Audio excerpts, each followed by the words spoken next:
नमस्ते दोस्तों, आपका स्वागत है। मैं अजय शर्मा। जब रामायण में रामदूत हनुमान जी की पूंछ में रावण आग लगाता है तो वो कायरतापूर्ण हिंसा होती है।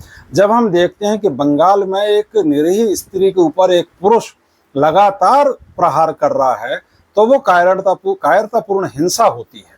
जब हम देखते हैं कि आतंकवादी निर्दोष सैनिकों पर घात लगाकर हमला करते हैं, जब हम देखते हैं कि आतंकवादी निरीह जनों को, चाहे उसमें बच्चे हों, पुरुष हों, स्त्रियां हों, उनकी हत्या कर देते हैं, तब यह कायरतापूर्ण हिंसा होती है। जब हम देखते हैं कि कर्ण भरी सभा में दुशासन को उकसाता है कि द्रौपदी का चीरहरण करो, तो यह कर्ण की कायरतापूर्ण हिंसा थी। जब दुशासन और दुर्योधन द्रौपदी का चीरहरण करते हैं तो वो उनकी कायरतापूर्ण हिंसा थी। और जब पांडव शर्त के अनुसार 12 वर्ष वनवास के लिए चले जाते हैं बिना किसी प्रतिरोध के, तो वह उनकी वीरतापूर्ण अहिंसा थी। जब श्री कृष्ण दुर्योधन के पास ये प्रस्ताव लेकर जाते हैं कि पांडवों को पूरा साम्राज्य नहीं चाहिए, आधा साम्राज्य भी नहीं चाहिए, सिर्फ 5 ग्राम अपने जीवन यापन के लिए चाहिए, तो ये श्री कृष्ण का अनुरोध वीरतापूर्ण अहिंसा थी। तो अहिंसा और हिंसा के कायरतापूर्ण और वीरतापूर्ण होने की इस बारीक रेखा को समझना बहुत जरूरी है। जब महाभारत के युद्ध में, रण क्षेत्र में, जब दोनों तरफ की सेनाएं जुट जाती हैं एक दूसरे के सामने आकर, और जब अर्जुन विषादग्रस्त होकर अपने हथियार डाल देता है और युद्ध से पलायन करने का प्रयास करता है, तो वह अर्जुन की कायरतापूर्ण अहिंसा थी।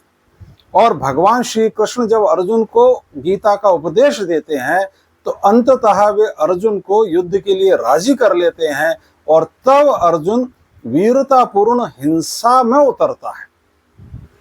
वीरतापूर्ण हिंसा सदैव न्याय के लिए होती है, कायरतापूर्ण अहिंसा सदैव अन्याय के पक्ष में होती है। इसी तरह कायरतापूर्ण अहिंसा भी अन्याय का समर्थन करती है और कायरतापूर्ण अहिंसा भी शोषण करती है।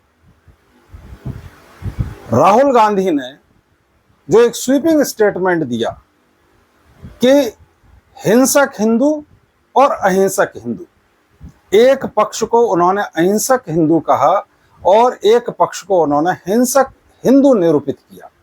इतना जनरलाइज्ड स्वीपिंग स्टेटमेंट एक मैच्योर पॉलिटिशियन को शोभा नहीं देता, क्योंकि हिंदू धर्म, हिंदू संस्कृति, हिंदू समाज विश्व में सबसे प्राचीन है और बहुत बृहत ज्ञान को अपने साथ, बृहत अनुभव को अपने साथ लेकर चलता है।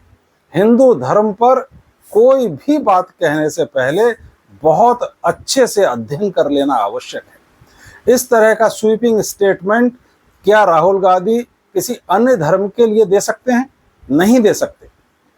जब एक राजनेता कुछ बोल रहा होता है, वो दिख सकता है भावावेश में, लेकिन उसके पीछे पूरा विचार करके एक स्टेटमेंट देने की प्रक्रिया होती है।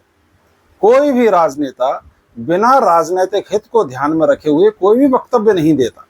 राहुल गांधी ने ये जो एक डिवीजन करने का प्रयास किया, हिंसक हिंदू और अहिंसक हिंदू, यह डिवीजन अच्छा होता कि वे कायरतापूर्ण अहिंसा और कायरतापूर्ण हिंसा के मध्य करते और वीरतापूर्ण हिंसा और वीरतापूर्ण अहिंसा को स्थापित करने का प्रयास करते।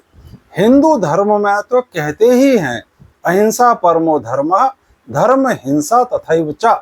अहिंसा परम धर्म है, लेकिन धर्म के लिए, धर्म की रक्षा के लिए, न्याय की रक्षा के लिए की जाने वाली हिंसा उससे भी श्रेष्ठ है। वीर की हिंसा उससे भी श्रेष्ठ मानी गई है। और आश्चर्य तो तब हुआ जब मोदी जी ने उठकर ये कहा कि राहुल गांधी सभी हिंदुओं को हिंसक कह रहे हैं। इसका अभिप्राय ये हुआ कि मोदी जी भी हिंसा और अहिंसा के बीच की जो बारीक रेखा है, एक कायरतापूर्ण अहिंसा और वीरतापूर्ण हिंसा के बीच की जो बारीक रेखा है, उसको कहीं ना कहीं उन्होंने भी विस्मृत किया है। हिंदू समाज को मंथन और चिंतन करना चाहिए कि किस तरह के नेता उसको लीड कर रहे हैं। अगर हम भारत का इतिहास देखें तो छत्रपति शिवाजी महाराज के द्वारा जो वीरतापूर्ण हिंसा की गई, महाराणा प्रताप के द्वारा जो वीरतापूर्ण हिंसा की गई, नेताजी सुभाष चंद्र बोस द्वारा आजाद हिंद फौज का गठन करके जो वीरतापूर्ण हिंसा की गई, भगवान श्री राम के द्वारा रावण का विनाश करने के लिए जो वीरतापूर्ण हिंसा की गई, वह न्याय की स्थापना के लिए थी। तो हिंसा अपने आप में गलत नहीं है। कानून भी जब मृत्युदंड की सजा देता है तो बहुत से लोग उसको हिंसा मानते हैं, जबकि कानून न्याय कर रहा होता है। जिसने हिंसा की है, कायरतापूर्ण हिंसा की है, उसके साथ वीरतापूर्ण हिंसा करके न्याय किया जाना चाहिए। जब कर्ण, जिसने अभिमन्यु को निहत्था देखकर चक्रव्यूह में सबसे पहला प्रहार किया था, जिसने दुशासन को द्रौपदी की चीरहरण के लिए उकसाया था, जब वो निहत्था हो गया तब श्री कृष्ण ने अर्जुन को कहा कि इसका वध कर दो, क्योंकि वह वीरतापूर्ण हिंसा की ही श्रेणी में आता था। बहुत बारीक विवेचना करने की जरूरत है। राजनेता जिस तरह से हिंदू धर्म का माखौल बनाते हैं वह गलत है। शिशुपाल जब तक गालियां देता रहा, 100 गालियां देता रहा और श्री कृष्ण उसकी गालियों को नजरअंदाज करते रहे, तो वो कायरतापूर्ण अहिंसा नहीं थी, वो वीरतापूर्ण अहिंसा थी।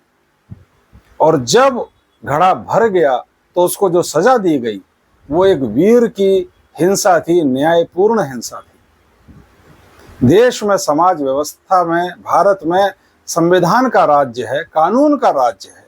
आप किसी को भी हिंसक नहीं कह सकते। कानून आज के समय में संज्ञान लेता है। अगर कोई अपराध करता है तो उसकी उसे सजा देता है। ऐसे में पूरे एक दल को, एक संस्थान को और भारत के प्रधानमंत्री को हिंसक कह देना कहाँ तक उचित है? ये तो कनाडा और अमेरिका की लाइन हो गई। कनाडा और अमेरिका भारत सरकार को एक हिंसक सरकार के रूप में पूरे विश्व पटल पर स्थापित करने का प्रयास कर रहे हैं। चाहे वो निज्जर को मारना हो या पन्नून के ऊपर खालिस्तानी आतंकवादी है उस पर हमला करने का प्रयास हो, इन दोनों को लेकर जिस तरह से भारत को घेरा जा रहा है। और अभी CIA की एक मोहतरमा ने फरमाया है कि भारत ने अफगानिस्तान के मुख्य मुल्ला याकूब को $10 मिलियन दिए हैं, जिससे वो अपनी पर्सनल सिक्योरिटी को एनहेंस कर सके।